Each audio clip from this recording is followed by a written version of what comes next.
So this week we're going to work on, the best way to describe it is this week we're going to work on unwrinkling like the deep layers of the body, the fascia. The fascia is like almost like a full bodysuit. It exists throughout the whole of your body, and it's not muscle, it's not tendon, it's not ligament. It's almost like a very fibrous and very elastic and very bouncy collagen-based material that really helps to translate the movement throughout the body, translate it throughout the whole of the body, and basically helps the body deal with gravity. So the muscles do the actioning, like they do the action thing, whereas the fascia helps to hold everything together and helps the body to deal with movement and gravity and the kind of counter forces. And fascia is also very deeply affected by emotions and thoughts. So it's a place that tends to, on top of like movement patterns that we have, it tends to also be deeply affected by the emotional patterns and the mental patterns that we have. So it's a place that is very, very interesting to work with and to give breathing room to, because it can really release a lot of stuff in the body. As usual, feel free to modify and to leave anything out if it doesn't feel good to you. I would really highly suggest that you drink a good amount of water before and after the practice, because fascia loves water, and fascia holds a lot of kind of acid, uric acid, and a kind of lactic acid. So it's really useful to drink the water to help the body, support the body in flushing stuff out that it no longer needs. All right, you'll need a mat or anything that's kind of soft and comfortable, and you'll see that I've spread a blanket over my mat because I need a slightly softer and wider surface than just the mat. So come to lie on your back, and by the way, you could be doing this in your bed. Oh, how great is it now? Come to lay on your back, and your feet are flat on the floor, and they're about like within reach of the tips of your fingers. And first and foremost, arms alongside the body, and we're going to be doing the pelvic rock, so that kind of tipping of the hip bones towards the thighs, so that the the middle spine lifts. And on the exhale, we bring everything back down. So inhale, rock, hip bones towards the thighs. Exhale, bring the middle spine back to the ground. Inhale, exhale. And you could do a small range or a larger range of movement here, depending on what feels good. What this is going to do is it's first going to massage the area around your sacrum, which is full of fascia. It's going to also action your psoas muscle.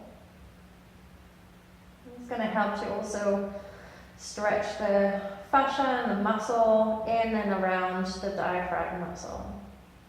And then the next time you tip forward, inhale, bring the arms alongside the ears, and then exhale, bring the arms down. So the rocking continues, just add the arms. And really follow the pace of your own breath.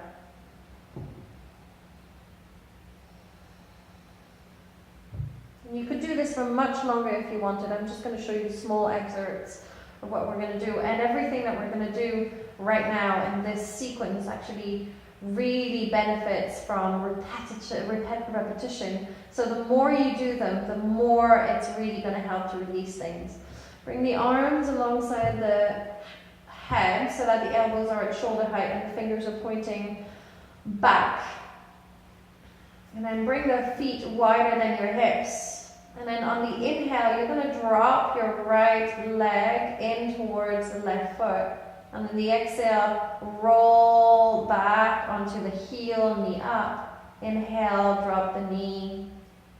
Exhale, roll back onto the sit bone and the heel, knee up.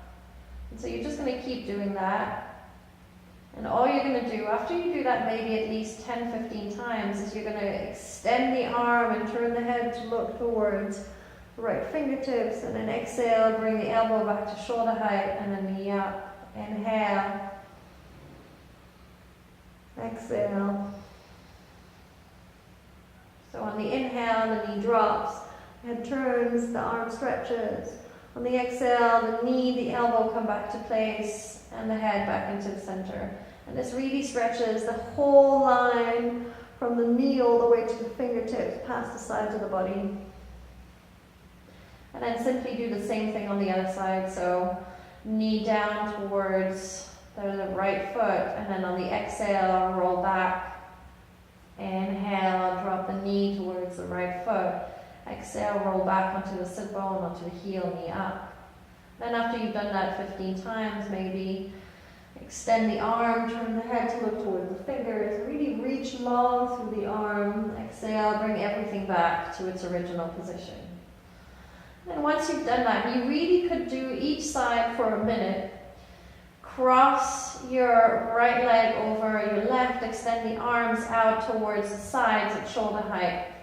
And then, unlike what we normally do in yoga, so we're going to use the weight of the top leg to pull the other leg to the side. Bring the heels really close to your sit bones. Then once again, inhale, drop the legs over to the right. Top leg is the right leg. Turn the head to look towards the left fingers, extend to the left fingers. Exhale, roll back onto the back, lift everything back up. Inhale, drop the legs over to the right. Extend to the left fingers, turn the gaze. And then exhale, roll back onto the middle.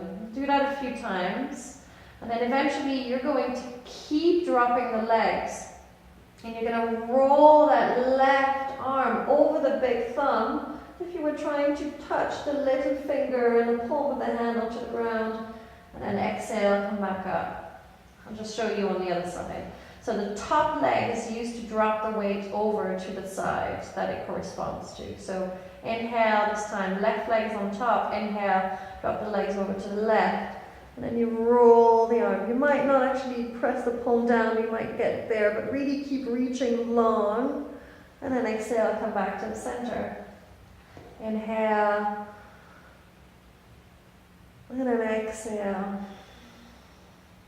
And this is really good because it's going to keep stretching the sides of the body, but more into the back. And it's going to help you really open up the whole back side of that right side of the body. And then once you've completed that side, extend the legs, take a moment, really drop into your Shavasana, relax. And then bring the knees up, roll to one side, and then enjoy. So really, repetition is key here with those movements, and allowing the weight of the body to help the stretch, to help the opening. Using the breath in when you drop to really encourage that stretching deeper from the inside, and then using the exhale to bring things back up, like that muscular strength from the belly to bring things back into alignment. Repetition is really key, so don't be scared to do these movements 50 times for half a minute or a minute or whatever feels good. The longer you go into them, the more you'll get to deeper and deeper and deeper layers. Okay, enjoy it. Take good care. Any questions, as usual, do take pen, paper, or take to your keyboard. Just get in touch. Take very good care. Bye bye.